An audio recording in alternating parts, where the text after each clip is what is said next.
የተወደዳችሁ የእግዚአብሔር ልጆች እንደምን አላችሁ? እግዚአብሔር አምላካችን የተመሰገነ ይሁን። አትክልት ኢሳያስ እባላለሁ። ዛሬ አንድ የእግዚአብሔርን ቃል ወይም ሐሳብ በስነ ግጥም መልክ ከኔ ጋር የምንካፈል ይሆናል። ሐሳቡ የሚገኘው መዝሙር 46 ቁጥር 10 ላይ ሲሆን እረፉ እኔም አምላክ እንደሆነው እወቁ ይላል እና በዚህ ርዕስ የ3 ወር ጥናት በዓለም አቀፍ ደረጃ በቅርቡ ተደርጎ እንደነበር ታስታውሳላችሁ ብዙዎች። ካልሆነም ደግሞ ሬስት ኢን ክራይስት የሚል ጎግል ብታደርጉ የ3 ወር ጥናት ያመጣላችኋል። በቅርቡ ተደርጎ ያለቀ ማለት ነው። በዚህ ሐሳብ ሆኜ ነው እግዚአብሔር ይህንን ሐሳብ የሰጠኝ። በክርስቶስ ማረፍ ይላል። በክርስቶስ ማረፍ ማን ነው ደግሞ ያለው? እኛና ማረፍን ምን አገናኛቸው?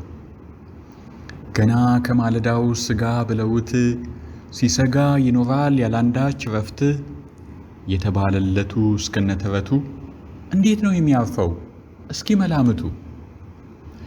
ማለዳ ተነስቶ ካልጋው ተተኩሶ ሲሾር እየዋለ እስኪወድቅ መልሶ አልጋው ላይስ ቢሆን እንቅልፍ እስኪወስደው በሐሳቡ መሮጥ ትግል የለመደው በህልሙ እንኳ ሳይቀር ሲያባሩት ሳያርፍ ለሚኖር ቀንም ሆነ ሌሊት በክርስቶስ ማረፍ ኧረ እንዴት! መንገዴ ካንተዋ ሐሳቤም ካሳብህ ሰማይ ምድር ናቸው ይለያሉ ያለህ ሕያው እግዚአብሔር ነው እረፍ ሚልህ ያለ ከፈጣሪ በላይ ነፍስህን የሚያውቃለ። እውነት ነው ስንፍናን በርታበት አላለም። አታስብ አታቅድ አትትጋ አልወጣውም። ነገር ግን በስድስተኛው ቀን ዓርብ ዕለት ተፈጥረህ ወደ 7ኛው እረፍት እንደገባህ ዛሬም ልክ እንደዚያው ዛሬም እንደገና በክርስቶስ አርፈህ ትጀምረውና ባረፈ ማንነት በታደሰ ጉልበት ትገናኘዋለህ የሥራውን ሳምንት። በዚያም መሃል ቢሆን በ6ቱ ቀናት መንፈስህ እንዳረፈ በዘላለም አባት ትከውነዋለህ በትጋት ሥራህን ታምነ ተሰማራ የተባለልህን። አትርሳ ወዳጄ ያለውን በቃሉ እረፉ ብላቸው አናርፋትም አሉ። ታዲያ ሮጠ ታዲያ ሸሽተ መቼ አባረህ ያስከው መቼስ አመለጥህ? እንዳለው እኮ ነው የሰራዊት ጌታ ፈጥነህ እያባረርክ ሚሸሽህ በረታ። በረህ ብትፈረጥጥ ሚያባርህ በረታ።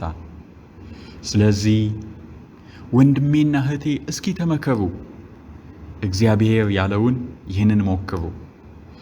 በኢየሱስ በማረፍ ሕይወትን ጀምሩ፣ በእርሱ በመታመን ለዘላለም ኑሩ።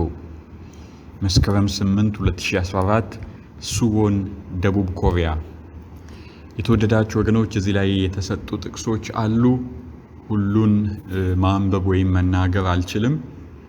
የቱ ቦታ ላይም እንዳሉ ለማየት የሚሻለው ፌስቡክ ላይ ኢትዮ አጋፔ ባይብል ስታዲ ብላችሁ ብትገቡ እረፉ የሚልን ግጥምና ጽሑፉን ከጥቅሶቹ ጋር ታገኛላችሁ።